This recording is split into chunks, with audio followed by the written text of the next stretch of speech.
Hey guys, welcome to episode 4 of this series, Live For You series, which is based on my original song, which talks about basically embracing every season that God has put you in. Today, we're going to be joined by some lovely men, and we're going to be talking about some juicy topics when it comes to standards, preferences, what do people look for, and what are the qualities of husband material? What are the qualities of a godly man? So this should be a very interesting topic. So do share it, do like, subscribe for more episodes, and catch up if you've missed some before. So I'm going to be welcoming the two guests today. We have IBK and Charles, and here they are.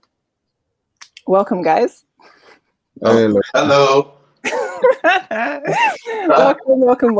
This is great. I've been wanting to get some guys on this, and so I finally have some. So if you guys would like to briefly introduce who you are and I guess your relationship status, so we have some context.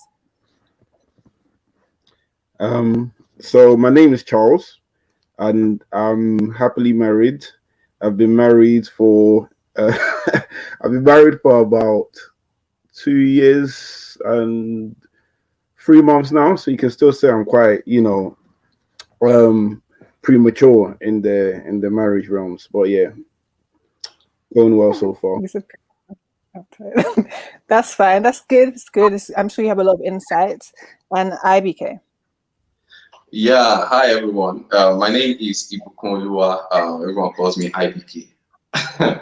Relationship status. You know this one? I am married to Jesus. I'm joking. One of my friends said I'm single to stupor. I don't really understand what kind of friends I have this. So yeah, that's me. Okay, cool. Woo! Thank you. So this is going to be quite good because we have two different perspectives like we did last week. So I'm going to get the ball rolling.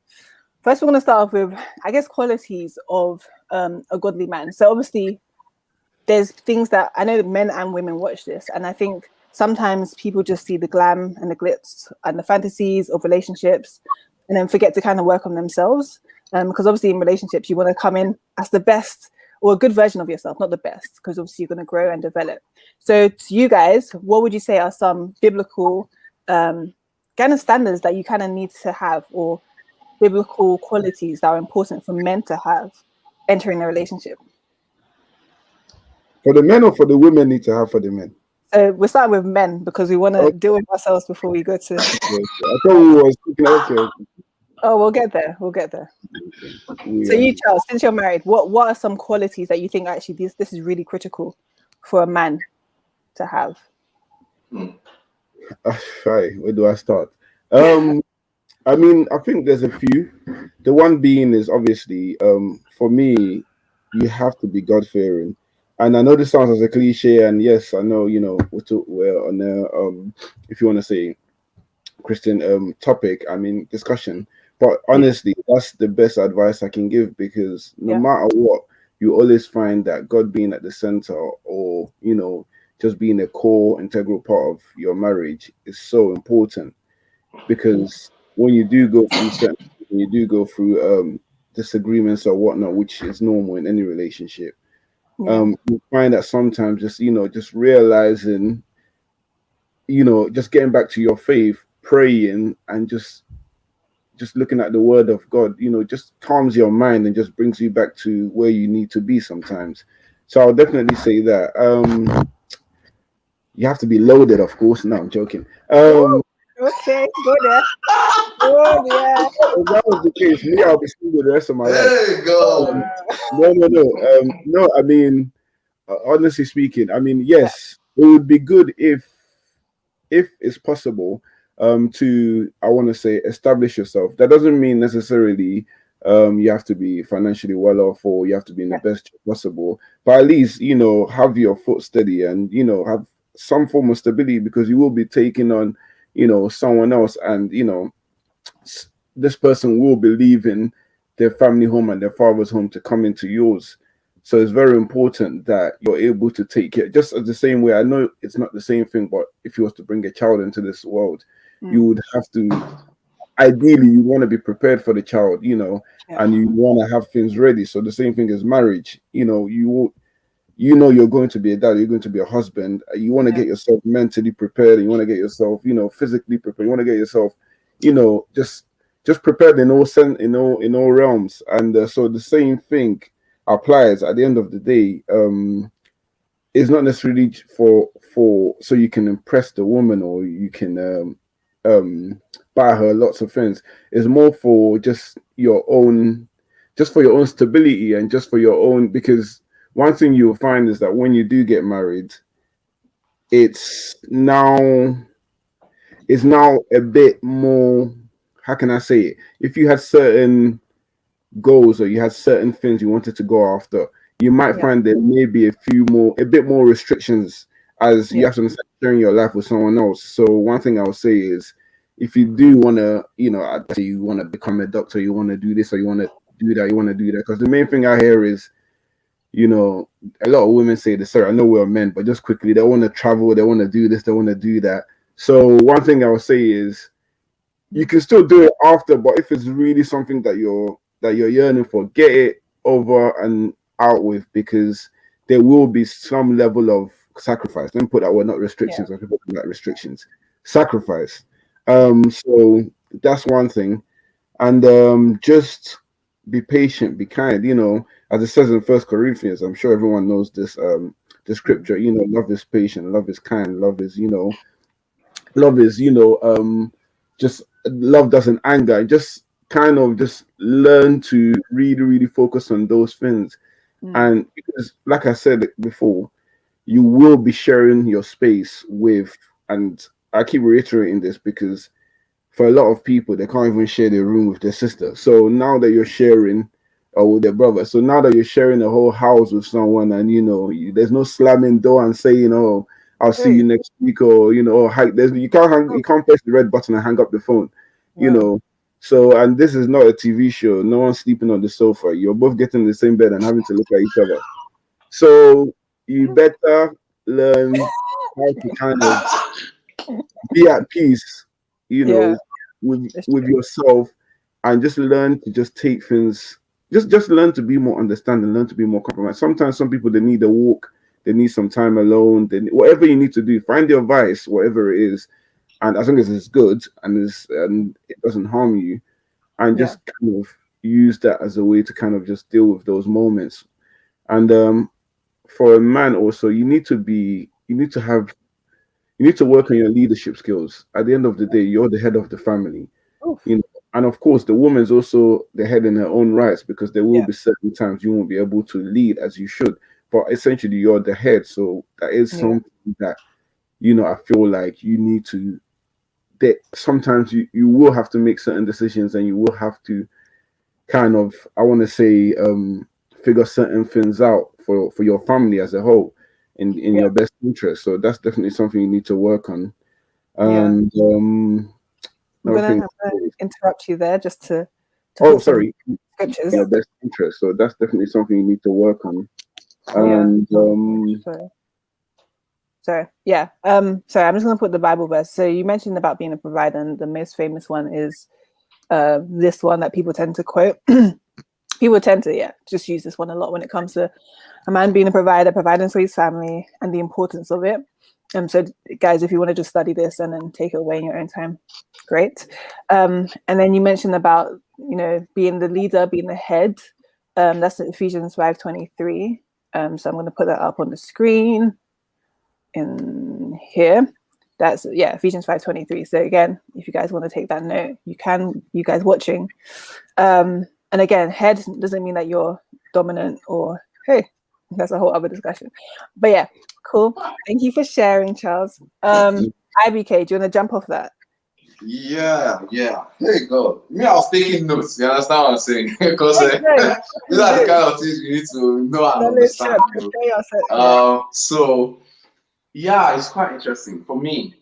In my little understanding, apart from the notes I've taken, like I literally was actually taking in my own understanding, I think critical things, for a man to have is number one, that relationship with God, the connection with God. And this is not about and Charles actually said that was the first point as well. So that's like a common thing, like that's supposed to be given. But for me, I think I like to go deeper into what that actually means, right? In terms of How are you with God? What authority does God have in your life? Because getting into marriage is actually getting into a system, into a structure.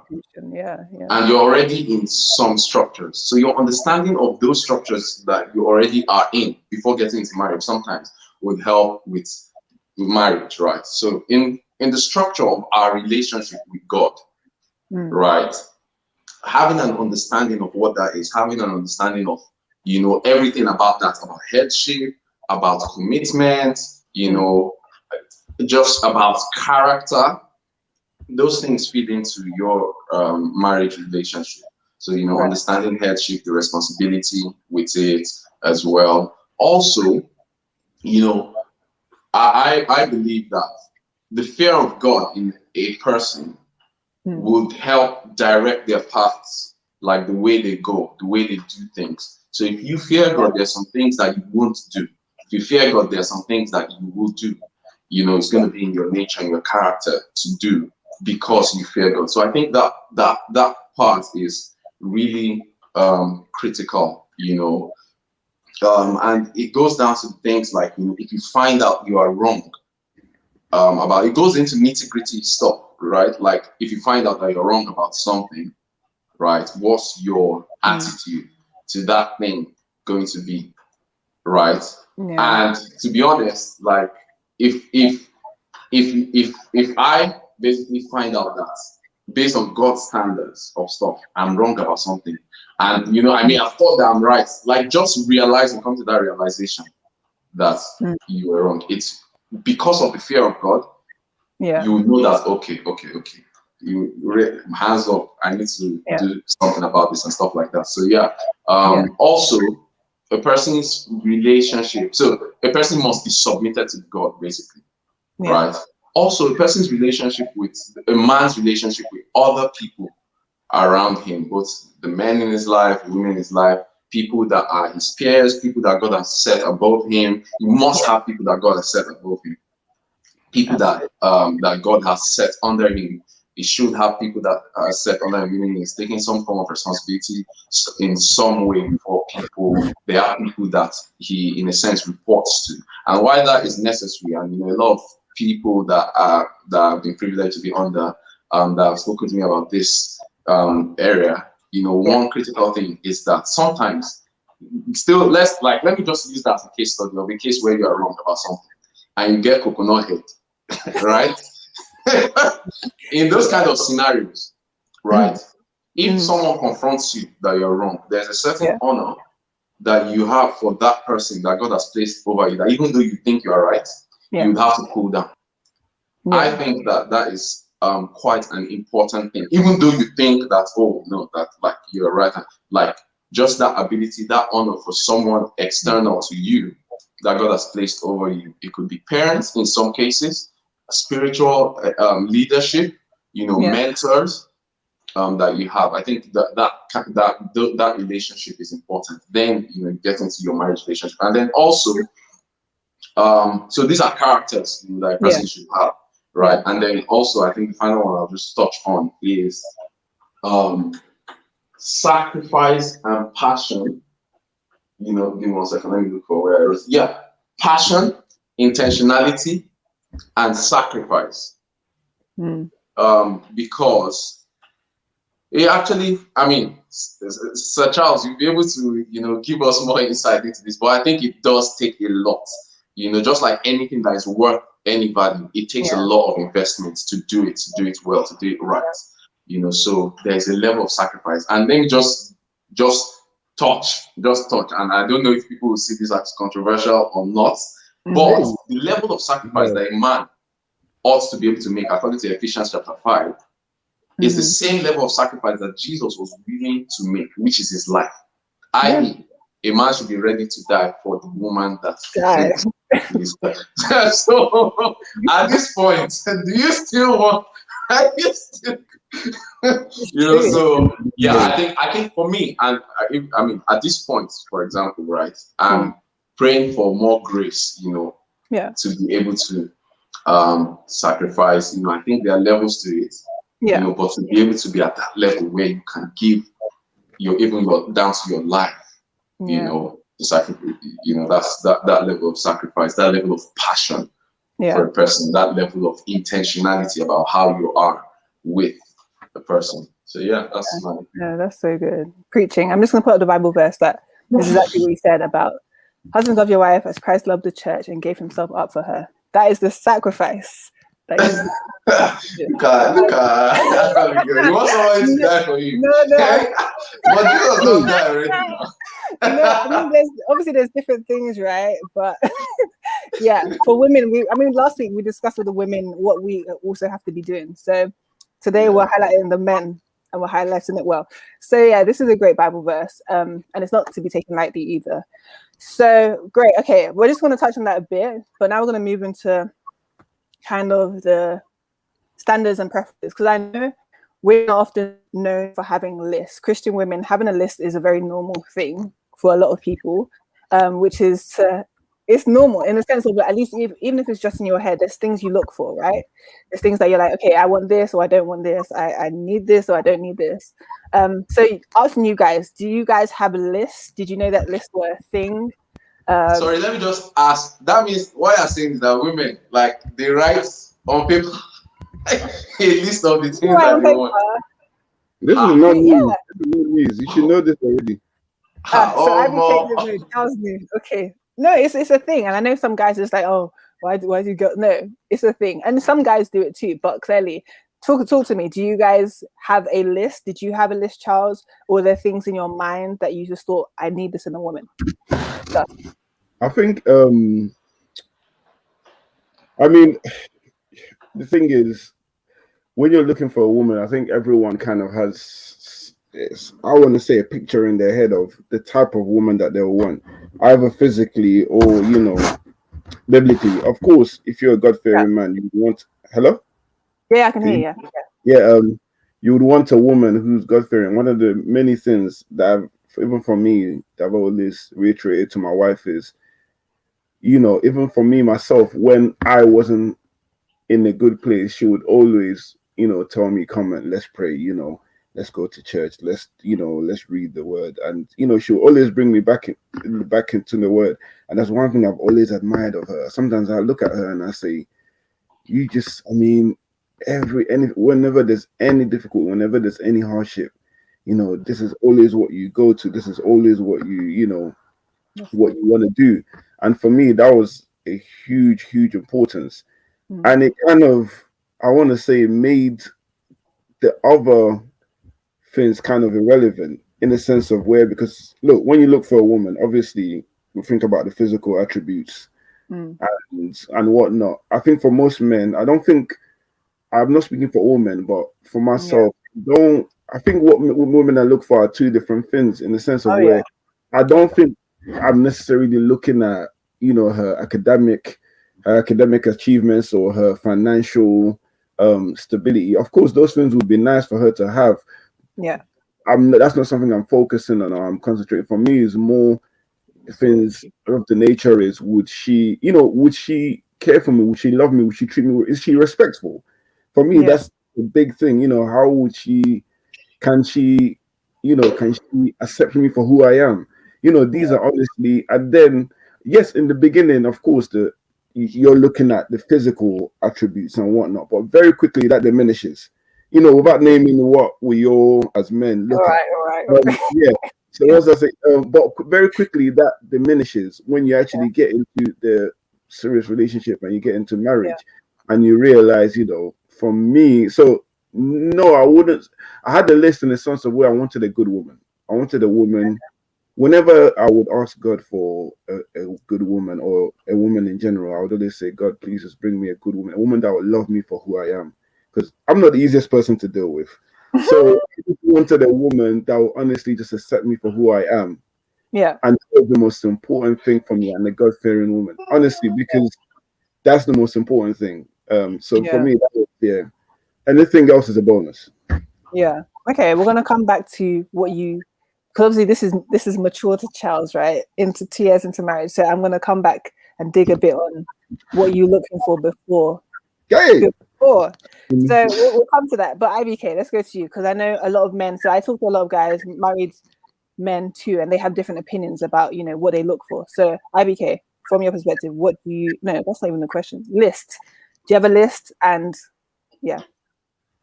First of all, it shocked me. So if people have lists like walking, Oh, I'm joking. oh. Wow. I knew.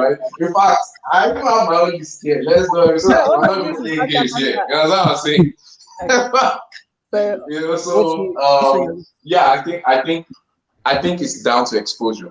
And the reason I have a list, why do I have a list?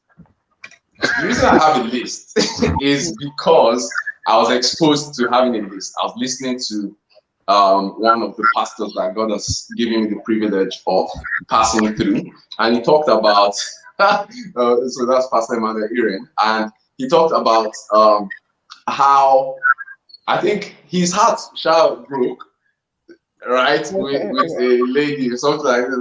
There was something, and he broke up with someone, and then he was then praying, you know, and I think by inspiration of the Holy Ghost, you know, wrote down what he would like to have, like in a woman, like the attributes, and actually, interestingly, when he did that, you know, he was chaplain back then in undergrad uni, and when he did that, as he was writing it, this lady walked in, who's now his wife, and he looked up, he looked at his list, he looked at Wow. You know, so I just tapped into that testimony and I went to write it. Wow. So yeah. So you do. So I think it's down to exposure. I don't know if men do it as much as, I don't think men do it as much as women do, or take list. What are you talking about? What, you know? But I think women take that more seriously, or more intentional about writing down a list and stuff. Men generally just have it in their head, you know. But depending on the level of exposure to, okay, you should write a list. You know, some people teach that and stuff like that. So yeah. Okay, cool. Well, that's cool, and that's what I knew relatively about. Men tend to have it in their head, but definitely everyone has preferences and everyone has things they look for. So let's distinguish it, because I know there's preferences and there's standards. And most times, I'm not even afraid. Yeah, we'll see. Most times people can mix a preference with a standard. So let me give an example. So from a man's perspective, a preference could be she needs to have a certain shape, or she needs to have, I don't know, be from my culture. Let's just keep it 100. She needs to just have a certain aesthetic, or whatever. She needs to be able to cook, like, I mean, and then the standard could be she needs to feel good, right? She needs to be able to be like warm and motherly and be able to look after kids. That's more of a standard, right? So let's talk about biblical standards. So stuff like maybe you've studied in the Bible, or things you've seen of, you know, Christian women that you're just like, this, I'm not bending on this point. Like, this is something that absolutely has to be there. Let's start with Charles. So when you were looking, what were some standards that you had that you weren't? Obviously, you said some God-fearing. What else? Standards. You know, sorry, a quick one actually. This is funny. While I was reading some notes and I was watching a past clip. There was a video on the side that said this. It was made by this woman. It said, the title got me a little bit. I don't know what this is about. It said, how to make a man come up to your standard. I said, what? This one wants to kill us. I said, how to make a man come up to your standard. I said, this thing had over, I'm sure, 500,000 views, and I said, I'm sure women clicked on that thing first. So standard. I didn't even click to know what standard she wanted us to go up to. But anyway, I just the title alone was. I said, okay. But anyway, in terms of standard, I don't know. I feel like, yes, of course, you want her to be God-fearing. You want her to be you want her to be driven.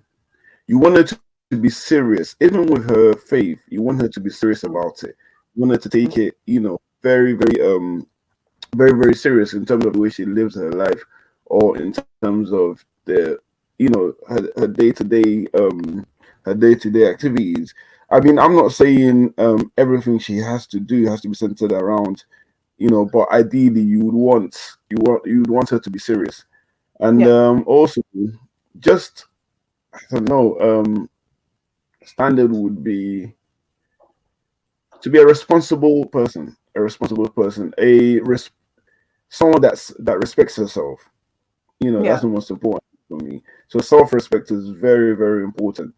And yeah, just, I guess, be just I want to say be a good mother and whatnot, but these are things you don't really know until obviously the person no, no. So I know some men will say I wanted to have motherly qualities, and you can get the most loving girl in the world, and she could. I mean, I'm not saying that she wouldn't know how to look after a child, but it doesn't always equate to that, so but we would all like a woman who does have those motherly qualities or is able to be a good mother if you want kids. So yeah, for me, I would say those would be my top standards. Okay, that's cool. As you were saying that, I was just perusing Proverbs 31, which I know a lot of men love to throw in there. So, and actually, some things you were saying is actually in Proverbs 31, in the sense of like a woman. Let me copy and paste. Let me copy and paste some of it and put it on the screen. This is quite long. Okay, cool. So it's just having good character, someone that you can have confidence, you can trust her, you can respect her, bringing him good. So it's just basically a woman who has, you can trust and stuff, basically. And I think Proverbs 31 does actually get, I think it's not overused, but I think a lot of those qualities is an actual, obviously someone that's been in marriage, that is living that married life. And I think oftentimes single guys can, have like these really high expectations of someone that's single, that's never been married, that has no kids. And it's just a bit of a mismatch at times.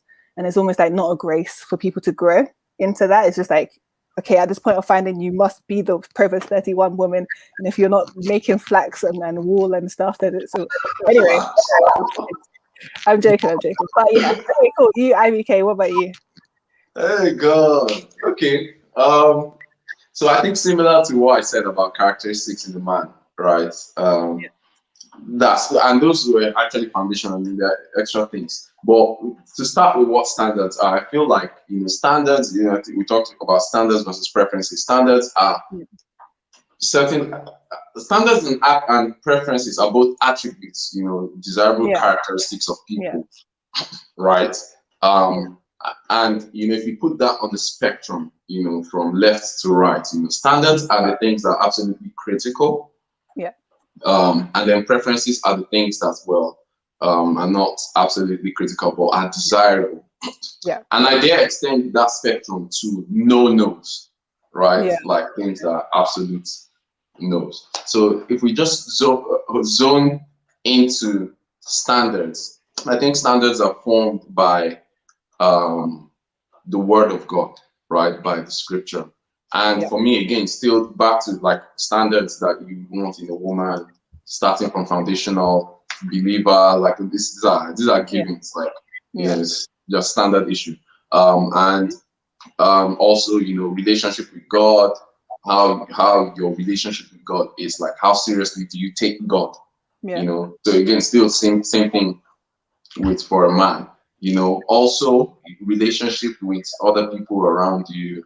While Charles was talking and I was thinking, in my mind, I'm like, well, maybe a man needs, especially the mentor type relationships, more than a woman. But I was just like, actually, no, they both need it, because trust me, you want to see crazy, you don't want to see crazy.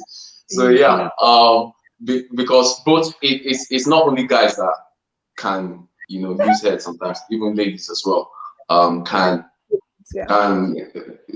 help you see with it. So I'm sorry, man.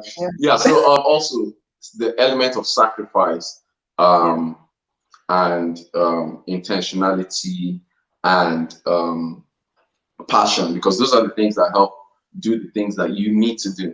I talked about as a man being able to sacrifice, to up to the level of sacrificing. As a woman, I think a woman also, has a lot of sacrifice to make, talking about childbearing, taking care of the home, being homely and stuff like that. It actually takes a lot of diligence and sacrifice.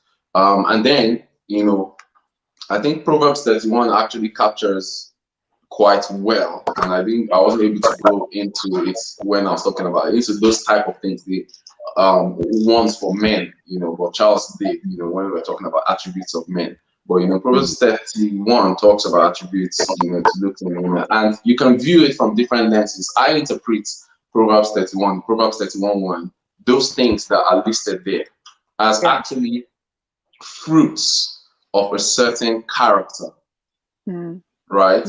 So, like, there's a certain way that a person is that the fruit will show.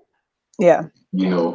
That okay, these are the resultant effects, basically, of how a person is. So I think that's what Proverbs 31 captures. So having that innate personality, that drive, that zeal, that desire to make things happen, to the responsibility and all of that, those characteristics, those innate characteristics that then yield those fruits, in that make a person, a person's industrious and stuff like that. So yeah, no, that's really good. And do you want to give, because obviously it's set in people aren't, let me just put it on the screen. So this is one of it. She selects wool and flax and works with eager hands, and obviously people aren't selecting wool and flax in these day and age. So do you want to give a modern example perhaps of just people, no, not that necessarily, but just when you think of Proverbs 31 and then applying it in the modern age, or people that you've seen, known, whatever, can you give a modern example of like I have say a few friends, for example, who you can just see from the way they handle their personal branding, for example. Okay. Right, you can see that they're intentional about it. So you see that it kind of translates into that. How they go about their business. They're diligent about their business, about what they're doing. All the stuff that they do to make things happen. Yeah. So you can basically see all of that. You can see the industrious nature of a person. Yeah. Let me try and think of well, I'll use my mom as an example, right? She, for Jesus. I'm sorry, I just so my mom Pregabs, shout out to you if you're listening.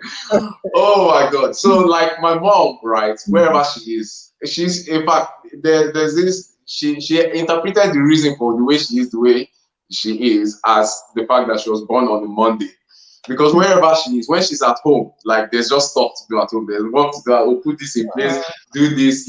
When she's at work, there's just do this, do that. The little time that I spent working with her after school, I don't think I saw sunlight in the house.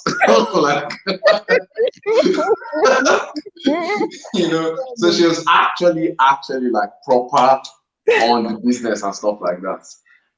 So even when she retired, we still tease her that oh, that's my sister. Yeah. So even when she so to speak retired to focus on ministry things and stuff, I think this one that you're saying, you say you retired, you are still going to everything is still, you are still doing do this, go here, she's just amazing like that. And it actually is inspiring also. It's inspiring, you may be doing it and seeing your own business, your own things, going well. So it also will be inspiring other people as well. So those are, life attributes in today's day, where you see the way a person handles their business, the capacity they have, to handle stuff, to bring stuff together, the passion, the drive to take care of stuff, to make stuff happen. Yeah, that's really cool. I think, and I actually love the fact that, hi Charles, I love the fact that you... Sorry, internet, I cannot change the location. No problem. you mentioned your mom, because actually we're gonna go into that slightly. Like people say that a lot of guys look for a woman that's like their mom. So Charles, I want you to jump on that. Would you say that the person or your wife, because you have one, that she has a lot of attributes that your mom has, or do you think that's a bit of a myth? Because a lot of guys, I was like, okay. She's smiling. No, she doesn't have. I wouldn't say she has. No, she doesn't have any attributes that my mom has. My mom, no, I mean, yeah, I know it's not okay. a popular opinion, but when I think of my wife, I think they're two completely different people, and yeah, so okay. Yeah, I wouldn't say she does. Okay, so in terms of because Abigail was just talking about just a woman that's industrious, like someone that has their, they can organize their life and it shows, sort of thing. So when you were looking for your now wife, or looking for a wife, what are some practical things you saw about her that made you think, wow, okay, this wife material? One thing was I saw that she was very family orientated, which really impressed me. And she really, for her family, she is everything to her. And so that really just reassured me. And also, she was quite driven as well in terms of her career. She knew she wanted to get herself somewhere, and she's embarrassed. But yeah, she knew she wanted to get herself somewhere, which was also a motivation, even for me myself. And just those two things in particular. Okay, so would you say that was a standard for you then, to see a woman that was family oriented? Oh no, definitely. Okay, cool. That's biblical anyway too. All right, cool. So I'm going to put this comment up just because I think it goes nicely into our next topic. So Chris said, I heard someone say the perfect partner is not what you find, it's what you become. We should aim to be marriage material ourselves, and we should then attract the right people. So I personally agree with this in the sense of we should be. So lastly, we're talking about, are you your list? So there's so many attributes that we look for, but then sometimes we think like, actually, but am I this myself? And sometimes we can get that mismatch there. We're like, okay, I want someone to be, I want my woman to have her life together, everything's patterned, everything's correct. And then you think, oh, but is my life together? Is everything functioning? So my question to you guys is, are you your list? Obviously there's differences between a woman and man, and then we cover that when it comes to Ephesians 5 versus Proverbs 31. So Ephesians 5, loving your wife and dying for her like the Christ, all of that. And then Proverbs 31, which is like kind of making your home and what's it. So would you say your list, like the attributes on your list, and talk about the topic of, like, I guess, becoming marriage material yourself. What does that look like?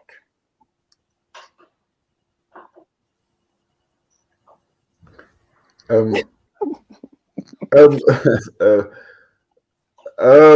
do I start? I would say definitely, like, the comment is very accurate in terms of, everyone wants, would all like to walk into a bed already made, and that's the dream world. Especially, I find is mainly relevant to women, and I'm not saying that they're not willing to work or whatever, or they want, a man to have certain things. I'm just saying it's easier that way, isn't it?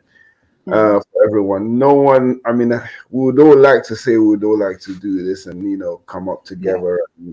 But the reality is most people would want someone to be already established, at least already be on your way, and I'll just join you there. Yeah. I don't want to be there while you're still looking for a route. So, so to say that, sorry, I was babbling. I even forgot. What's the question? Repeat it. No, it's fine. It happens. We're just asking about, when you had all these attributes that you looked for in your wife, or your wife, were you also essentially working on yourself, and did you match that? So, for example, if you wanted her to be respectful, obviously men like respect, fine, but were you also respectful to her? Like, you wanted her to be driven. Were you driven? Stuff like that. Did you match your list? sometimes with certain things, yes, with others, no. And I can say, you know, even in the marriage, there's a lot of hypocrisy. I think a lot of times, even in relationships, I did have certain expectations which myself I wasn't adhering to. And I think that's sometimes where you have to just look at yourself and, like you said, you know, you want, how can I say it? Okay, let's say you walk into a situation, you want people to respect you, you want people to see you in a certain light. You have to behave in that way. You know, if you go into a workplace and you wonder, you know, why are these people, why are they able to do this around me? They know that I'm Christian, they know that I'm this, why are they able to? Because you haven't set the tone yet, you haven't, you know, laid that standard for them around you. While there is someone that has, so they'll know to move correctly around that person because he's set that standard. The same thing as a marriage. You want certain things, or you want the woman to quote unquote be submissive, or, you know, be respectful, or be this. You also have to look at yourself and think to yourself, is she has to look at me, and also she has to look at me and want to do those things for me. And it doesn't just, you know, just come like, oh, you know, I'm just going to do it anyway. No, the same thing as for a man, even for a man, you know, after a while, if your woman's, they're quote unquote, she's disrespectful, she's this, she's that, she doesn't know how to talk to you. And Valentine's Day will come and she'll say, where's my flowers? You say, there's at the florist, go and collect it. Because, do you understand what I'm saying? But let's say she knows how to, she knows how to treat you, quote unquote, how you like and whatnot, and you're also doing your part. When that time comes around, you can buy the whole shop. You can, you know, how can I say it? I'm not saying that you would want to do nice things for because she's doing nice things for you, but at the same time, when you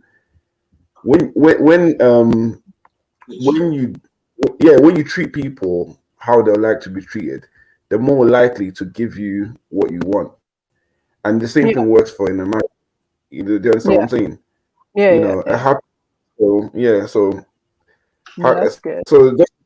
Just to sum it up, so basically, I would say in regards to the standards and whatnot, I would say definitely look at yourself, work on yourself, work on the man that you. Hello? Yeah. Work on the man that you want to be and the man you want your wife to respect. That's very important. That's so good. I'm just gonna put up the Bible verse that came to mind. Since in the sense of do to others as you had them do to you. Like this isn't just a thing that applies to marriages or dating. Like this just applies to in general life as a Christian. Like for us to be treating others with whether it's respect or whether it's whatever. Like I think it's important that we just improve ourselves, and so that's what you touched on, which is good. And actually, let me just put this up. He said that he realized this after he got married. And so what he said about, you know, becoming the better version of yourself. But for you guys that are single, everyone watching that if you're not married, you can do this from now. You can work on yourself from now. You don't have to learn the hard way. You don't have to learn from other people's wisdom. I think that's really important, which is why we have these talks with people from different backgrounds. So what about you, IBK, when it comes to... What's the question again? Because Toby's, someone put, are you your spec? So that's what's in my mind, but I'm trying to make sure that's a whole other topic, but which we might actually touch on. But yeah, no, we're talking about, are you your list? So the requirements. I think that okay, yeah, that is similar, or it's kind of the same thing.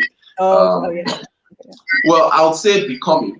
You know, Michelle Obama wrote. Come on. We know the book. Yeah. And I think Barack Obama wrote a book recently, which is technically he wanted it's not really for him to name it Becoming too, so that two of them will have their own Becoming of the Obama. Wow. But I think I would say becoming, in the sense that, you know, there's loads of things, you know, that I personally feel like I want to work on. Yeah. You know, I think I was saying to a friend, like, number of relationship books I've read are not up to the number that I would like to have read. Let's start from there. Okay. You know, and yes, you know, I've heard stuff here and there. Okay, if it's messages, the number of messages though that I've heard, and the number of prayers that I've received. You know how aunties and uncles will insert prayer inside a birthday prayer. So, well, yeah. I think for me, there's certain things personally, like that are personal targets, goals, that I would obviously want to, that I obviously want to be right before being married. So in terms of being my spec, so I have my spec, right, for a woman, right? Yeah. I have what I desire in a woman. Yeah. But I actually also have what I desire for myself. That's good. Personally, like not like for myself personally before I'm now okay, woman. Yeah. So I think in with respect to what I want to become, you know, the standards, both godly standards, and even personal type of goals, you know, that one wants to achieve. I would say the answer to that question is becoming. That's good. I like that. I would say the same thing, to be fair, for myself. And I think that's, at least that shows the willingness to grow and the willingness to change. Because I think we were talking about it last week too, about like being stuck in your ways. And I think Dee was also mentioning that when you're not willing to compromise or willing to change, obviously change is a whole other topic, but when you're not willing to grow, that's a better word, then that could be very problematic in any relationship. But yeah, okay, cool. I've been loving the comments, by the way, guys, everyone watching. If you have any questions, feel free to type it. So, okay, we're talking about matching your list. We said it's clearly important. We said we're talking about standards, but now let's talk about the juicy preferences topic. So preferences, I know, I don't know why the word carnal just came to mind. Oof. But there's definitely different preferences that different men have, right? We've spoken about the women's one last week. So, so like, my question to you guys then is, what are some preferences? Okay, it doesn't have to be you specifically, just to cover your back.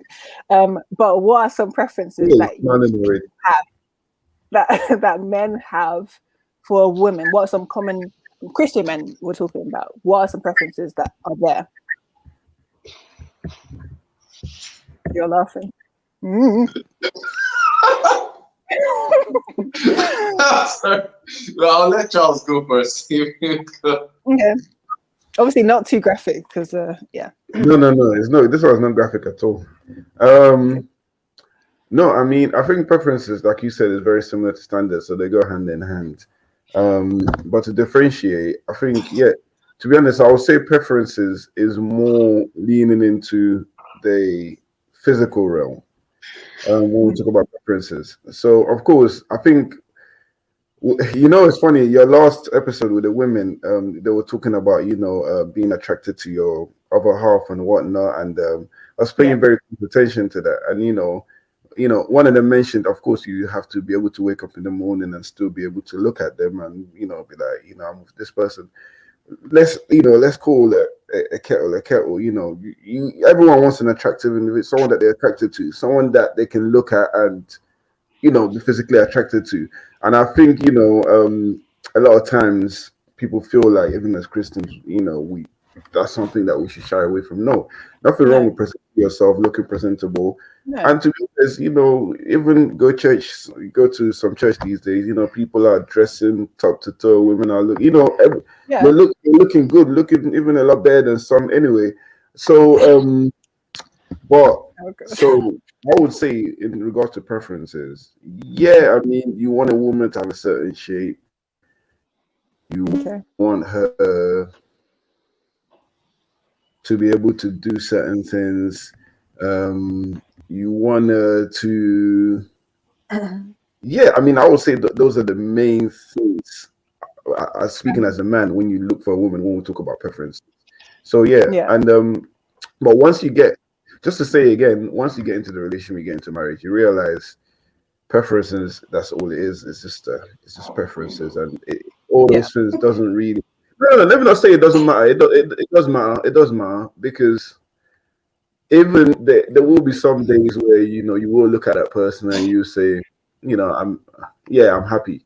So let me not start to say it doesn't. It definitely matters. So yeah, I would say preferences. Yeah, it matters. Yeah. Mm-hmm.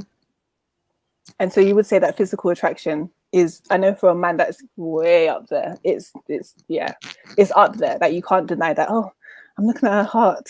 When you just thought, you just met her and you're looking. No, I mean, and that happens for both men and women. Christians, like when you see some, obviously you see the attraction sort of thing, like you see their outer appearance before you see their heart. But as you rightly said, Charles, those things do. What? Let me just put up the Bible verse. So this is Proverbs 31:30. Proverbs 31:30, which I love personally. Which it talks about charm is deceptive and beauty is fleeting, but a woman who fears the Lord is to be praised. And obviously, we can't deny that attraction is important, yes. But in the long term, and when you think about all the other things that matter, attraction, is still relatively up there. But fearing God and actually having that character, and this is how I read this, is about having that character to hold, like when if you're like arguing or whatever, and you see them, it's like, what are the things that are actually going to hold and sustain that relationship? Like, what are the things that are going to sustain a marriage? It's not the way you look per se. Like, it's obviously that's important, but it's your character. I think character has to be important. I think it's the most important thing, Yeah, I think it is. Yeah, and like you said, if the foundation essentially needs to be built on something strong, i.e., the word of God, because like I say, all these carnal things, these worldly things you look at, or these physical appearances. One thing I'll say is, just like looking at whether you're looking at money or physical appearance, at what stage are you satisfied? There's never really a true satisfaction. Whether you're looking at a woman that has this or has that, not to be vulgar, but there's always someone that has more, or that has better, or that has whether it's money or whatever.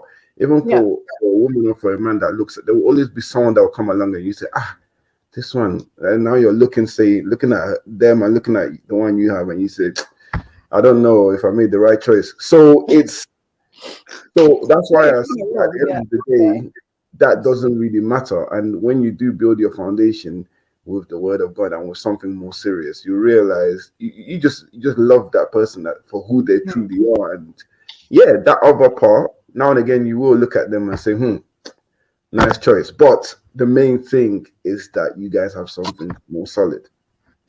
Yes. Yeah, I think that's so true.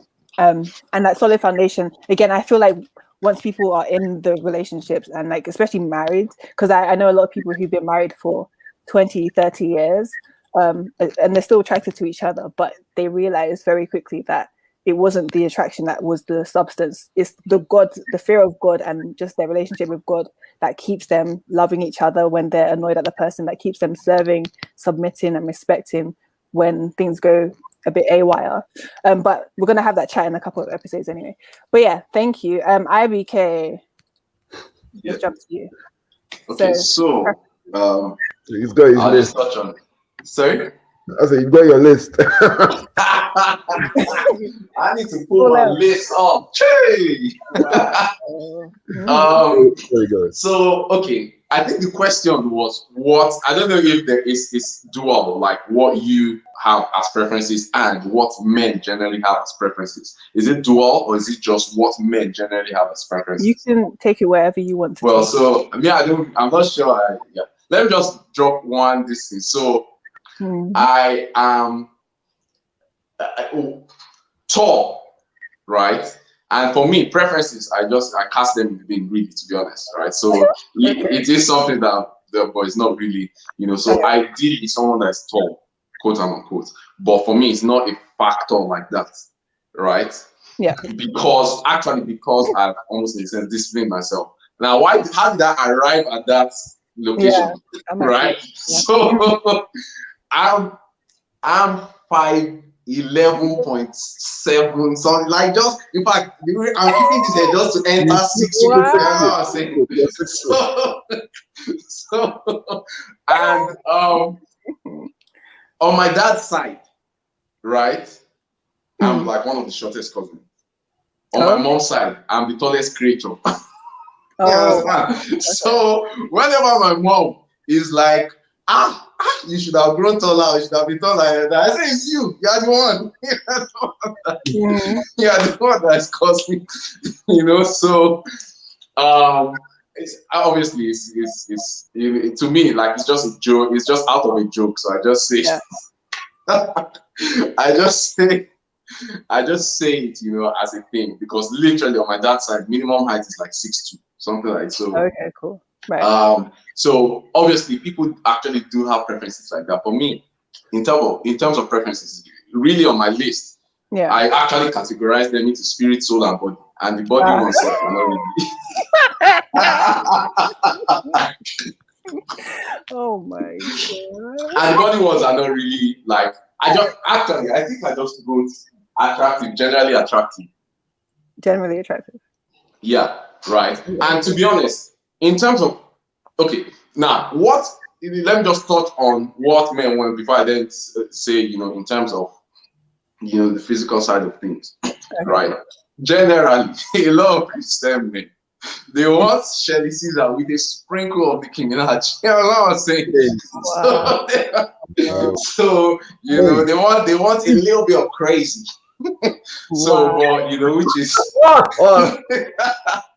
I'm just here. Yeah, keep talking. You say you're just here. I'm just here. Muted us. It's the things that we've seen, we have heard, and our hands have handled of the things of men. So, but yeah, on the physical side of things, I feel like, personally, I think Charles talked about having to be physically attracted to a woman first. I don't know, but me, I somewhat differ from that, in the sense that I think it's the other way around. I talked about spirit, soul, and body, and for me, if I'm considering a person, if I'm considering, if I'm actually saying, okay, I want to consider a person, go from top down, spirit, soul, body. That's my type of approach. Not the other way around, because some people, okay, you like. In fact, if I see that I saw a girl and I was like, I'm like, hey, Jesus, God of Jesus, 7 days fast. Worry me, what does that mean? I'm joking, but like, it's not that. Well, am I joking? But yeah, but I think that in terms of physical beauty, there are there are a lot. We're gonna get to this point on the screen. There are a lot of beautiful women around. Yeah, I don't know. Like the circles I've been in. No, I'm serious. I'm serious. Yeah, there are. I'm actually serious. Like in the circles that I'm in, everybody just left, right, center. So beauty is not a. When if you are, what's a differentiating factor? Beauty, because one moment you see one person and you almost fell down. The next moment you see another person, how many people will you fall down on top? It's true. It's true. So I think that beauty is supposed to be given. Okay. That's my idea. That's my own opinion. In terms of, do you see a spirit first? Before somebody comes from me, let me answer the first. You don't see the spirit first. But my own this thing is also that you don't get, it's not about seeing, it's about attraction, right? You don't get, what I would like to practice is not being attracted to a person's physique first, but to that person's spirit first. What I can perceive about that person, right? First, before, because trust me, there are a lot of fine girls that are nasty. Sir Charles, it's as if I'm speaking. Am I speaking the Lord's word? I'm just how many times you say the fine girls. I'm just counting you. So there are a lot of people, a lot of fine girls that are crazy. They have a little bit of crazy. So that physical beauty side of things, I think, in my own approach, it should go spirit, soul, and body. That's my own idea of it.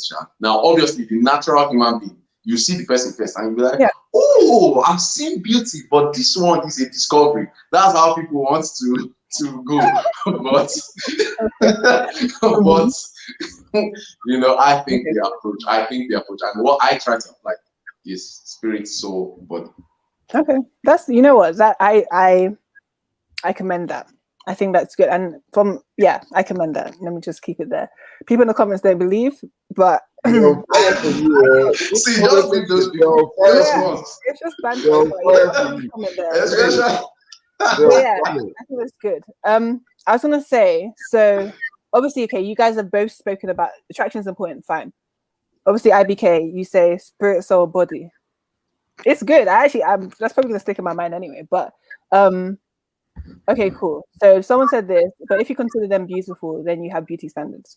So I would say, I mean, IBK, you're not denying that you don't have beauty standards. There's certain looks that will probably. Well, yes. I think eyes of the beholder, it's almost subconscious. In the sense that you just see a person and they're either beautiful or, okay. Yeah. Okay, so basically what we're trying to say, let's just keep it in, is that obviously beauty is subjective, attraction is subjective. What one person will think, and this is for girls and guys, what one person would think, oh, they're attractive, another person may not, and that's fine, because you don't need the whole world. You're going to marry one person. It's one person that you're going to marry, and so you don't need the whole world to be attracted to you, and you don't need to be attracted to everyone. And I think that's a whole other conversation, but I think oftentimes, like, a lot of women can forget that they essentially try to attract a lot of people, forgetting that, you're obviously marrying one person, so you don't need every single person to find you attractive. As long as your husband or your wife finds you attractive, then that's it, Pim, you're sorted. So cool, let's keep it moving. There's been a lot of comments. I've been loving it. If you guys have any questions, feel free to put it in the chat. So let's talk about okay, cool. This is one I really want to talk about. So let's talk about, obviously, as being a man, a lot of women put emphasis on them being providers, right? We've spoken about it already. And I think how much emphasis then do you put on a woman being a helpmeet? Because I know last week we spoke a lot about calling and vision and purpose. Where is that in your rankings of importance? In terms of, okay, obviously, and I'm going to bring the Bible verse up while you guys think. And define the importance of what provided. No. So how important is it for your partner, wife, girlfriend, whatever, to be a helpmeet, or to see her as your helpmeet, biblically speaking? As a helpmeet. Let me put the verse up. So as in purpose, like, how important is purpose? Like, you guys walking in the same direction? Both your purposes aligning, basically. I think that's what I got from last week's episode, right? Yeah. Like, what's your take on that? Like, do you? How important is it for both your purposes to align? Align or just complement? Or complement, yeah. Okay. So Charles, you want to go first, or should I? Yeah, I'll give you the grace. You described it so beautifully. Okay. All right. So I think it's all on the list. That's what I'm saying. So I think it's actually quite important. I think, I talked about spirit, soul, and body. That spiritual side of things, because as a believer, our purpose comes from how do I put this? Jesus said, "Lo, in the volume of the books, it is written of me to do thy will, O God, that come." There's a specific purpose. There's a general purpose of God for his people. There's a specific purpose. And as much as I'm able to tap into that specific purpose of God for me and know, at least the direction, God can have shown you a vision of the far future, or, you just know that, okay, in this moment, this is how God is leading you, and you're following God, right? Based on your understanding, based on the person's understanding of that, I believe that it's best and quite important for, whoever is being joined to you, right? Yeah. To kind of, you're going to be joined in many ways, and there's need for compatibility, spirit, soul, and body. So spiritual compatibility in terms of, calling things that you believe that God will have you do. I personally, now, this is not doctrine. Okay. Right? But I believe personally that there should be a definite level of alignment, of that purpose, because the original intent, when God Himself created marriage, what happened was that this guy was in his purpose, and he himself he's not the one that came up with the idea. God came up with the idea and said, it's not good that a man be alone, I'll make for him a help meet for him, and then made out of the dust of the earth, formed all the animals. No help meet was found for him. Then took a rib out of him, and now a help meet was found for him. Mm-hmm. So I feel like going back to original purpose, right, which falls in the spiritual bracket of what I talked about, spiritual and body, right? Going back to original purpose, I think it's important for that spiritual original purpose to match, really. Now, there are generic items to it, so every believer is called onto the same thing. It's called onto Christ, onto the knowledge of Christ, to know Christ and to make Him known, and for Christ to be expressed in us and through us to the world, right? So I think that's a given general, right? So for a person being a believer, that is just that standard issue. So I think that's already a level of compatibility. Well, personally, I think that to a certain extent, at the very least, even the purpose, like the reason for the specificity, like when you now get down to specific purpose, I think there should be some degree of alignment to that between man and woman, because that's the model we see in scripture. I like to take a model from scripture and apply it to not based on what's happening, this is how guys got married or they saw each other and love at first sight. No, those are occurrences. I would like to align my occurrences to what's actually in the scripture. That's what I want to do, basically what I want to achieve. So that's what I feel is the importance of destiny alignment, basically. I think that's what I wrote here. Yeah, that's good. That's you're preaching, sir. You're preaching. But no, that's good. I think it's important, even from a woman's perspective, being a helper, you need to know what you're helping, and you need to essentially know what vision you're going under. You need to know what you're called to do. And that's why I preach it so much about women especially, knowing yourself, knowing your own calling, because I think oftentimes you can get into a relationship and then lose what you've been called to do, or lose yourself in that relationship, lose yourself in that man. And that's not the best. But obviously it's two become one, but that's a whole other thing. But I love that. Charles, what about you? Because obviously you're married, and how important was it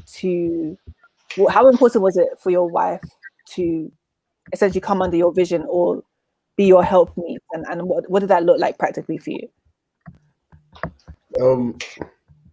I'll say I think for a lot of people, when they use this word helper, and I'll just read, I can't remember the specific Bible verse, but it was just referencing how the word helper is not actually a sign of someone that's inferior.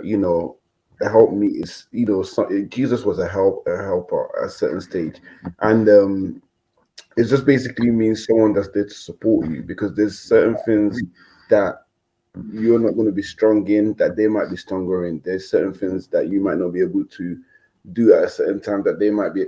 So I feel like the woman literally being a part of you two come as one. So you're there to support each other. And with saying that, definitely I feel like, because one thing you realize when you do come together and you've got all the glitz and glamour out of the way, purpose is one of the most important things. And that's essentially what I'll say in a marriage, there's, apart from kids, there's not too much that keep you guys together in terms of like working together, or obviously you spend time together or whatnot. But if you're lucky enough, aside of, if you share the same hobby or whatnot, same interest, but even then, there has to be a purpose. Your goals, whatever it is that you're after or she's after, there has to be that support system. And I feel like a marriage is constantly working. That's what it basically is, working towards that and supporting each other. That's what it boils down to. And for me personally, definitely, even the career that I'm in, I went into it married, and it definitely required for my wife to support me in certain regards, especially when kids came into the equation. And it wasn't always easy, but there's certain things, certain sacrifices she had to make, and in return, I've had to make certain sacrifices myself. And but it's working. We're both kind of like, for example, she's studying at the moment, and we've got two kids, and I'm also working. So, and at the same time, we're trying to also make time, also make time to spend with each other, and to obviously read the word and go to church together. And a lot of times, because of the type of job I do, I'm not able to go to church with her or whatnot. So, but at the same time, she supports me and she understands. And one thing I'll say is very important going into it. You guys understand each other. The person that's going to be with you understands, where your vision is, what purpose, what's the purpose of this, what's the purpose when you guys embark on something new, what's the purpose, and that purpose, you guys have to at least try to share that vision and work towards it.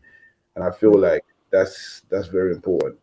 And for us, we I can't always say that our purpose always align. Sometimes it doesn't. Our visions, definitely it doesn't. But we try to find a way to make it work. We try to find a way to make it work. And that's very important. Yeah. In order to support each other. Yeah, that's good. That's good. And I think even they haven't, because I think it breaks down to having an overall purpose, and then there's specifics. And I guess that's where with the specifics and day-to-day stuff, it may not align always, but as you said, trying to make it work is important. That's really cool. And Abigail, when it comes to, because I know you've answered about how important vision is, when it comes to, I guess, would you say, and this is actually for both of you, would you say you both know roughly your vision? And actually, I'll start with Charles. So before you got married, would you say that you knew, up to the point, let's say the day before getting married, you knew your vision, or you had a vision for yourself, from God, for your family? Or do you think that's something that actually just evolves and you have a bit of a spec? I think, like you said, I won't talk for too long, but you have a spec. You have you do, but definitely it evolves. It alters as you go along.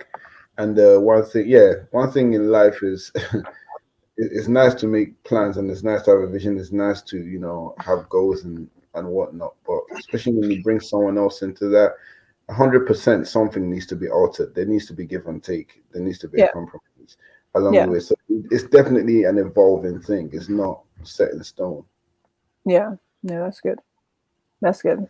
IBK, it can be general anyway, but do you feel at this point of your life you have a vision? Let's say someone, do you think at this point of your life you have I think when I was speaking, I tried to make sure that I inserted the caveats now of at least of knowing to an extent where God is leading you part time.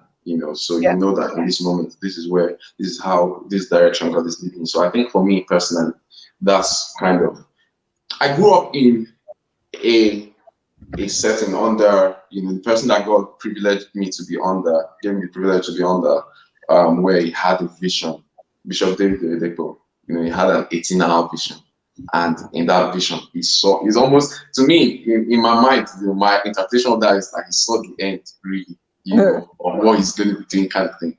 Almost, I prayed for time for that type of vision. I began to then, I still have that desire, that prayer, to have encounters with God and stuff like that. right? So it's a constant. That's not going anywhere.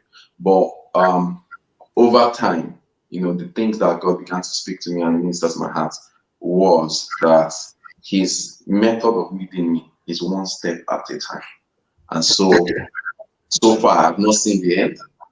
Yeah. But I know that in this current moment, I have a good idea of what God has me doing right now, like a solid idea of what God has me doing right now.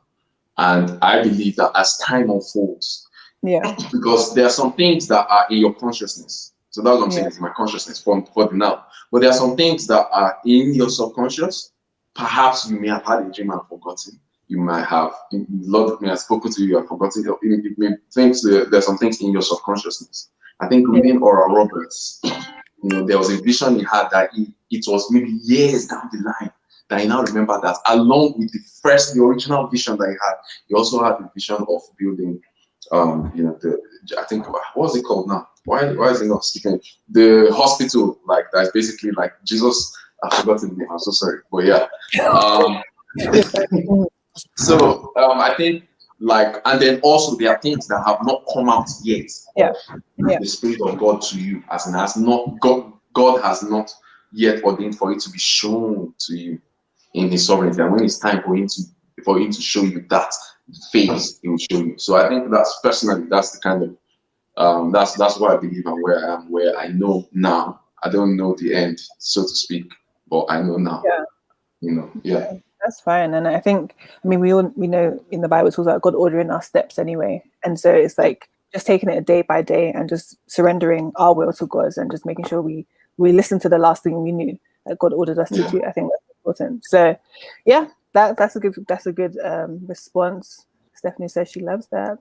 But yeah, okay, we're gonna wrap it up. I have 2 final questions that I asked last week. I'm gonna ask it again here, but switch it to men. So if you have someone watching who perhaps they have interesting preferences when it comes to, well, if she's not looking like Nicki Minaj, then I don't want to hear about it. Like, I don't want to know. So what advice would you give to that sort of person who may be quite superficial to a degree, Christian man, and he's just like, okay, well, I can't see past her looks. How do I navigate this? What advice would you give to that sort of man?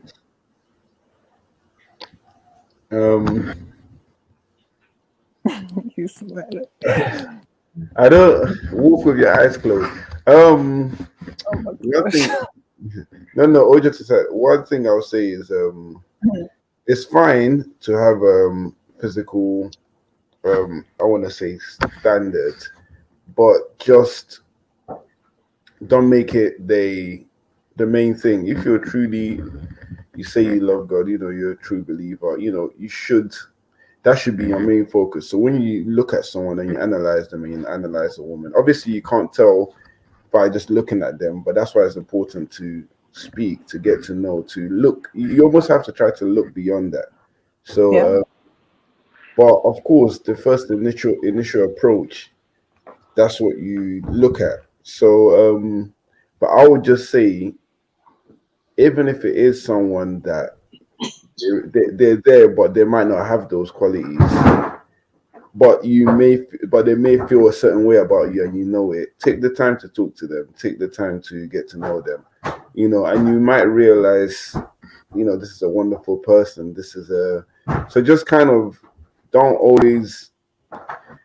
be one track minded, because for a lot of guys, it boils down to kind of, everyone kind of wants, I don't know how to say it. You want a lady of a certain. I want to say men kind of. Some men, it's like a badge of honor, kind of, to have a certain woman. Yeah. And not in that way, but it can be. Like a trophy wife or something, like bragging rights. Exactly, even for women too, but women try to be a bit more modest with it. But we all know that they want to whack. Exactly. Yeah, exactly. So and you see it sometimes. Everyone kind of wants that. So, and sometimes it's not even for you, and a lot of times you look at these women, and it's not even for your own self, it's for what others think. It's for what others, not some people, it's actually, it's not, it's for them, but it's actually so others can look at that person. So you're really starting off wrong. So one thing I would say is, so just to sum it up is, speak to the person. Let that be the main thing. Try to look past it and actually speak to the person. Not see if your values and your views align, and you know your vision and whatnot, and actually then make your decision. It's fine to look and to kind of be attracted to, because they're going to be attracted to what you're attracted to, but just don't let that be the main focus. That's all I'll say, because I don't think I can ever tell a man not to, or I don't think that's possible, or not to see a woman in that way. But just don't let that be the main focus. That's the only thing I would say. That's good. That's really good. And essentially goes back to, I guess, that Proverbs 31:30 about beauty fades. And that's not even just in women, it's in men too. Like, you're going to grow old together. You're not going to be looking the same way you did when you were, 25 or 30. So it has to be deeper than that, especially as believers. It has to be deeper. IBK, I see you're doing some research. Quick. Oh no, I was just noting down. What I would say to a Christian man who has his view formed by the physical, what he sees. Yeah. Bro, reprioritize. Yeah. And the reason why I say this is beauty is fleeting. Beauty is fleeting, so it actually fades away, especially if you're moved by just what you see. Right.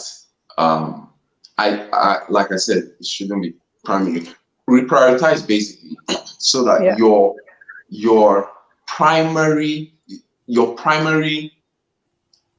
method of judgment is not from your flesh, it's not carnal, but it's from your spirit. And the Bible is riddled with, talk about not working from your flesh, working from your spirit. Right. Yeah. Do not be carnally minded, but spiritually minded. Carnal mindedness is death. Spiritual mindedness is life. Yeah. The reason, because God is so wise, and the reason I know, and there's more reason that He knows and I don't know. But the reason I know for that is that, believe me, if you want to build something that's going to last, you have to build on a foundation that will last. And if you're building on a foundation that will not last, that is physical looks, bro, Olympus will fall. Okay. So at the end of the day, that thing that was your foundation will fail.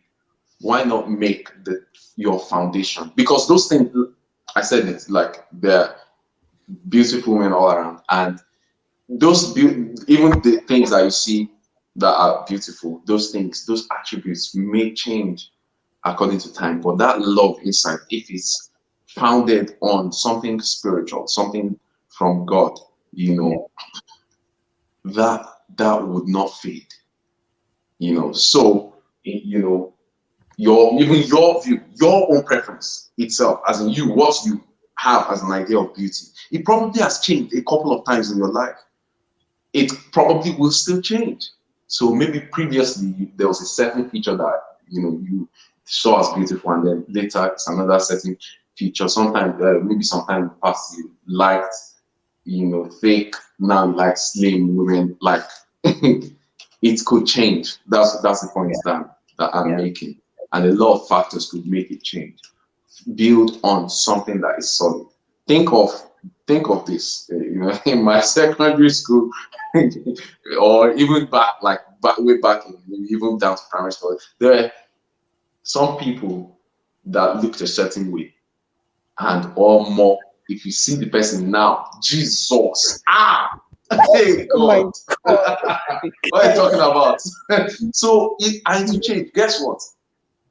20, 30 years down the line, it will still change. So build on something that is more solid, so that you wouldn't have 10 years high and the rest of your life just not. Yeah, So, that's hilarious. The Bible verse that came when you were talking is, well, it's the whole bit, to be fair, all of Romans 8, but it's just talking about don't let your fleshly mind govern you, essentially, like walk by the Spirit, like see things by the Spirit. And it talks about, you know, it leading to life and peace and stuff. And yeah, I think that whole scripture, Romans 8, is a great read for people if you're quite carnal minded. It's good to renew your mind reading that chapter. But yeah, I think that was really good. I'm just gonna ask one more question, and then we're gonna end. So and also, by the way, everyone watching, thanks for the comments. If you like this, feel free to like it and subscribe, because we're going to come back for the next 2 weeks with more episodes. But yeah, so last question is, what about to a man who may be watching, who he's like, okay, I desire to be married, I desire to have a godly marriage, but I want to become the man that my future wife needs. What advice would you give to that person? Who's like, how can I become? Because obviously, at the start of this, we're talking about having community, mentorship, and stuff like that, which is all important. So, what advice would you give to that man who's like, how do I become more husband material? How can I work on myself? And you can give examples of what you do, perhaps, to work on yourself. We'll start from Charles, just because, you know, I guess you're married, and so what are things that have helped you? I think it's a difficult one, because sometimes you never really know. The one thing I want to get clear is this whole thing about getting ready or being ready for marriage, or, you know, I want to be in a place. Being in the marriage, I think for a lot of people, yes, there's certain things financially, or even you want to say physically, you might, I don't know what being physically ready for marriage looks like, but I mean, whatever you feel like it is, it's there's what's the bar, what's the standard? I don't know. Somewhere there's an imaginary bar that everyone's trying to meet, where they feel like, okay, now I'm ready, I have this much money, or I have this, and the reality is there is none. And working on yourself, for me, is more about just being confident in who you are, and like we said, having a vision, having a goal, because those are the things that I feel like is gonna attract the woman, or is going to, gain that respect for you. She's going to see I'm with a driven man, I'm with a leader, I'm with someone that's confident in themselves, I'm with someone that's, let's say that, you're a man of God, I'm with someone that's devout, I'm with someone that's, for him, he lives through the word. She wants to see that commitment. These are all the things that doesn't cost a penny, and that doesn't really take much, if you want to say, I don't know, much external effort. All these things are things that you need to work on. So it's just basically, how can I say, to sum it up, just being serious and being so whatever it is, we want to see someone that's serious. If you say that you're a believer in Christ and you walk with God, she wants to see that you're serious. Forget about the talking. She wants to see. Women are visual creatures. Absolutely. They what they see is what they believe for most part. So it's so you want to show them that in terms of finances, you might feel like the finances is not where it needs to be. I don't feel like that's necessarily important. I feel like you need to be stable within yourself. You need to be able to look after yourself, and of course be able to look after her before you get married. But at the same time, it's a partnership. I feel like this mentality of, these days women are being career women. There's not much stay-at-home women anymore. Everyone wants to work. Women are goal-driven. They're ambitious. So it now becomes a partnership. So she'll also be bringing something to the table. So you don't need to be going out there and earning triple that. If you're goal-driven and you're ambitious, and she sees that, that's going to come. So and another thing is, so just be serious about that. If you've got a career plan, be serious about it. And and I feel like just kind of stop self-doubting yourself.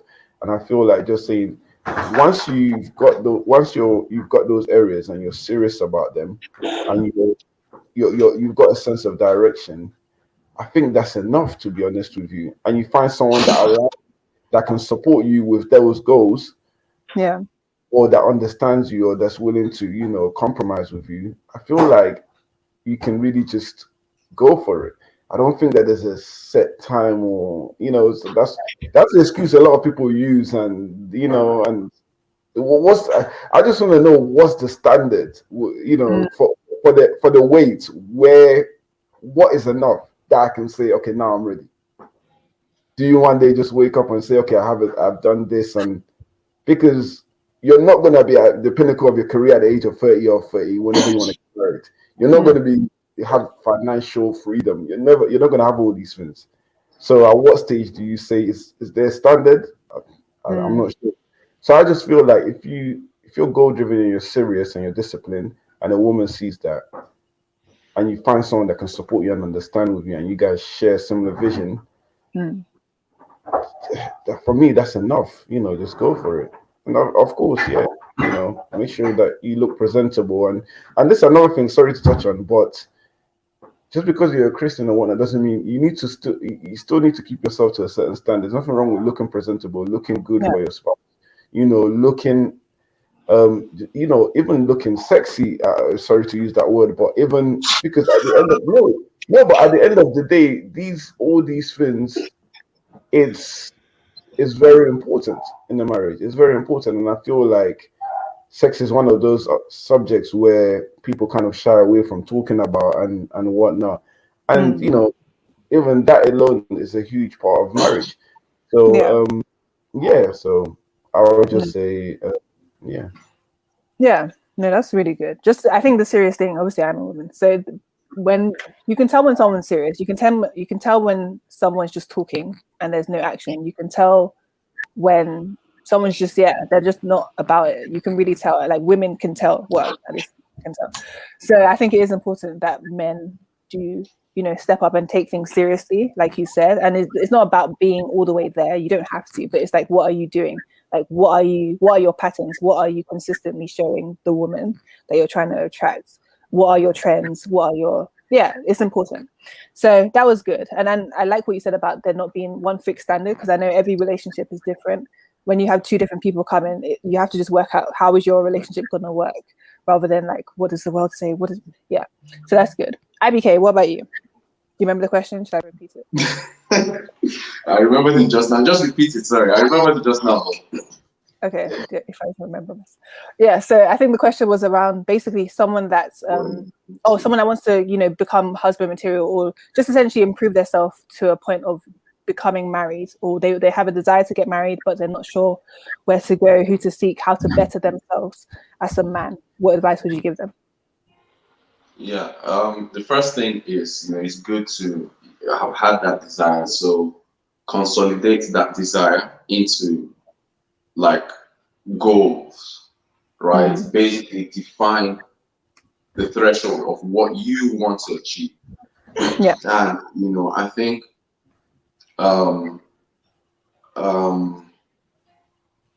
if you define it, you're more able to, define, okay, what steps you need to take to reach that goal, and also measure what, how measure your goal against how much you have done. Like, how are you meeting that target? Okay, say you want a certain level you want to be at a certain level in your finances. Maybe you can say, okay, I want to have this amount of savings. How do I have this amount of savings? I'm only earning £1,000. I want to have £5,000 savings. If you are saving 500 out of that £1,000, you need 10 months. Is that actually feasible? Is that possible? No, so defining all of that clearly, the steps that you need to take, and then begin to measure. If you say, okay, I need to save £500 a month, maybe I also need to get an extra stream of income. Okay, what extra stream of income? Like all those things, defining those. And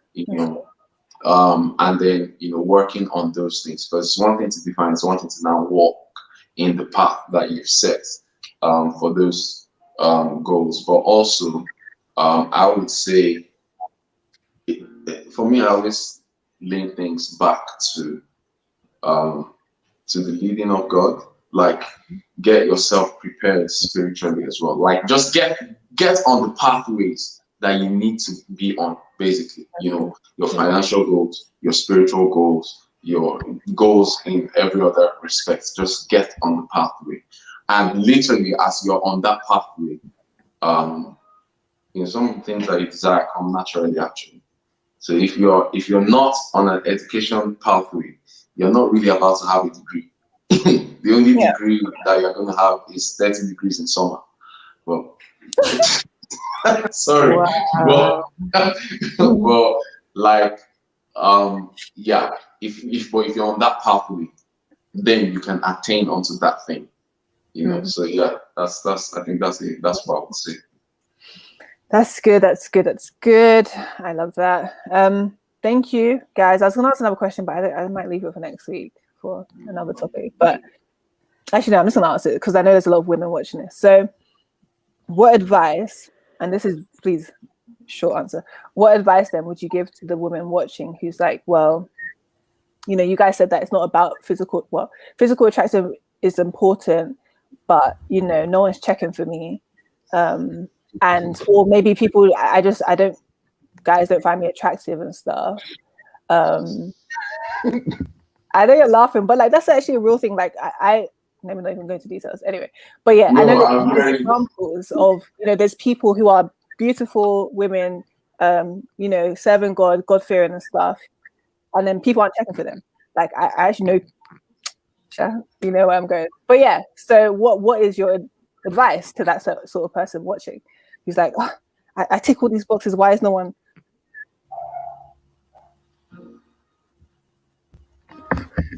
The child.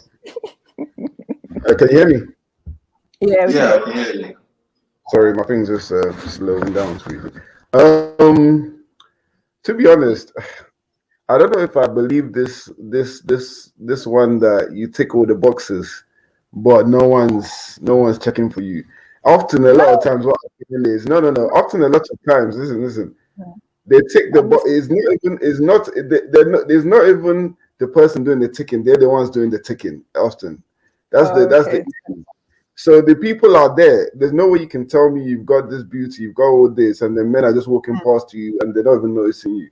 I doubt it. What it is you probably a lot of times what I find is you've been approached, but those men may not meet your standards, or you may not be paying attention. There's someone that's there. There's no if you claim that you're beautiful, and there's definitely people knocking on your door, but you're not even answering the door because they don't need to see you. So you don't see that. Sister, I want to talk to you. I want to get to know you. And then you'll be saying that, oh, I think we're better as friends. I don't. But then you go and say, no, I'm knocking on my door. But to answer your question, one thing I'll say is just I don't know. I feel like the right person will come when it's the right time, and don't force it. And just most importantly, be yourself. Work on your confidence, work on your self-esteem, work on who you are as a person, because anything else and you bring that into a relation, into a marriage, guess what? You're gonna have to keep that up, and eventually that's gonna fall apart. So just be yourself, and the person will come. And keep also, like I said, just keep yourself open to the people coming. Just you evaluate yourself. Is there something I'm doing that's keeping them away? Am I in a certain way? Am I not? Am I interacting enough? Am I whatever? Is there a certain vibe I'm giving off? And is there people knocking on the doors that I'm kind of not paying attention to? And so definitely. And there's nothing wrong with even asking a friend, I'm looking for someone, just kind of just removing that pride and just kind of just totally surrender and even praying and asking God, God, please, and just that's one advice to them. And throw away your checklist. Hey, there's nothing wrong with standards. There's nothing wrong with standards. Oh, preferences. But if you're trying, you want someone, and you've got a checklist, maybe your checklist is the problem. That's a good point. In terms of preferences, I think sometimes it is like if he doesn't come up in a certain shape, size, race, color, tribe, then you're not like clicking them. But yeah, you made some good points, and I've heard a lot of guys say the same thing about, you know, the good guys are in a friend zone, and that's why you're still single. Like the good guys, It'd be like that. It'd be like that. And it's a true point. Like it's true, but that could be another topic for another video. So, IBK, what about you? Then we're gonna wrap it up. Yeah, I think you know, Sir Charles has given some good wisdom. I think, yeah, for me, I believe he makes all things beautiful in his own time, and if you're genuinely in God's pathway for you, right? And the issue is not, you know, some of the issues that he talked about, because there are people that that's the issue, you know, but there are some people that that's not actually the issue. They're trusting. Yeah. And I'm going to give practical not examples like specific individuals kind of listening, but like practical, a practical statistic. Let me just use it that way. Look at churches. Yeah. The number of women is times 2 of the number of men. Like at least. In some cases, yeah. So unless you want to be doing sodomite things, you know. No, you're right. You're right. So, yeah, I think it actually is a shout. Like I actually hear that, you know, where sometimes it may seem like they're not, but they somehow there actually is. God actually has that person that has prepared them for you, right? Or is in that process. So I kind of would just advise to trust and believe, get into the path of God. Sometimes you may need to ask the right questions, knock on the right doors in terms of spiritual doors, like knocking on God's door. What is happening? And sometimes if you knock, you know, with spiritual intensity, you know, intensifying your prayers, then the Holy Spirit can reveal stuff to you, like give you clarity, you know. That's, you know, I always come from a spiritual type approach. I don't know, sorry, but yeah. So and then in terms of like, well, natural things to do, I think, you know, the whole point about friendships and, you know, friend zoning. Some of my friends, you know, say that God has many sons, God has many daughters. So yeah, I think there are people. Just I think largely praying is quite critical, because at the end of the day, everybody has ideas of what they want, but at the end of the day, it's God that's kind of, it's for man to plan and for God to dispose, you know. So God may have his own idea. Tap into that idea from the start, so that you don't be going in circles, merry-go-rounding kind of stuff. Yeah, tap into what God's idea is, what God's plan is, and then flow from there. That's really good. That's really good. And I think that's a good place to end. So essentially, we're just saying what you've all kind of been discussing is have your standards and make it be in line with the word of God. When it comes to preferences, have preferences. Everyone has natural inclinations anyway, but don't let shallowness or superficiality kind of, you know, be your end all be all. I think that's really good. I think I want to read this. Okay, cool. I'm going to read this comment. This is good. So I think it's also important to not settle for anything and anyone just because no one is coming. Being okay with who you are, but your identity is found in Christ, not in a relationship. That's so good. We were talking a lot about this topic in the last episode, so feel free to check it out. But yeah, not settle. We spoke about basically being safe, secure, and safe, secure, and something. I don't remember my own episode, but feel free to check it. It's episode 2. Single, saved, and secure. Yeah, that's it. Wow, no better than me. And I think it's so important, whether you're a man or a woman desiring marriage, is so important to be secure in the season that you're in, secure in God, knowing that at the right time it will come. As we've said, make sure you're in the will of God, better yourself, work on yourself, and pray. That's important. So thank you so much, guys, for joining. This has been hilarious and it's been very insightful. Thank you. It's been really good. And next week, as I said, if you're watching this, please subscribe because we're going to be back with episodes over the next couple weeks. What's the next episode about? The next episode, I'm going to be getting some more men, and actually, he made a message. And we're going to be talking about when a man is serious, he will. When a man is interested, he will. So, for example, people that are married, and like what actually led them to essentially picking this one person, like what led them to that. But yeah, we'll see what it's like. So yeah, thank you guys. Have an amazing evening. This has been very long, but I hope it's edifying. And I will see you guys in the next episode next Thursday. Subscribe, like, and comment. Take care. God bless. Thank you. Cheers. Bye.